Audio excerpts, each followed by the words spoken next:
श्रीरामहृदयम्। ततो रामः स्वयम् प्राह हनूमन्तमुपस्थितम्, शृणु तत्त्वम् प्रवक्ष्यामि ह्यात्मानात्मपरात्मनाम्। आकाशस्य यथा भेदः त्रिविधो दृश्यते महान्, जलाशये महाकाशः तदवच्छिन्न एव हि। प्रतिबिम्बाख्यमपरम् दृश्यते त्रिविधम् नभः, बुद्ध्यवच्छिन्न चैतन्यम् एकम् पूर्णमथापरम्। आभासस्त्वपरम् बिम्ब भूतमेवम् त्रिधा चितिः।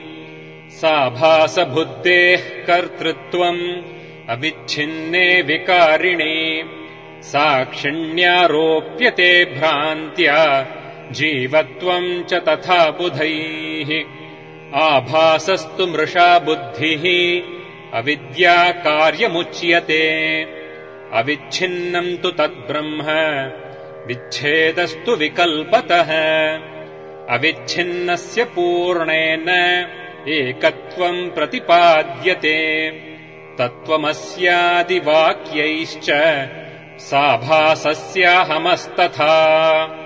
ऐक्यज्ञानम् यदोत्पन्नम् महावाक्येन चात्मनोः, तथा विद्या स्वकार्यैश्च नश्यत्येव न संशयः।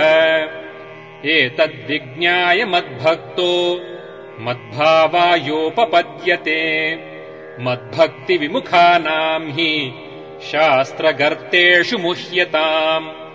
न ज्ञानम् न च मोक्षः स्यात् तेषाम् जन्म शतैरपि। इदम् रहस्यम् हृदयम् ममात्मनो, मयैव साक्षात् कथितम् तवानघ।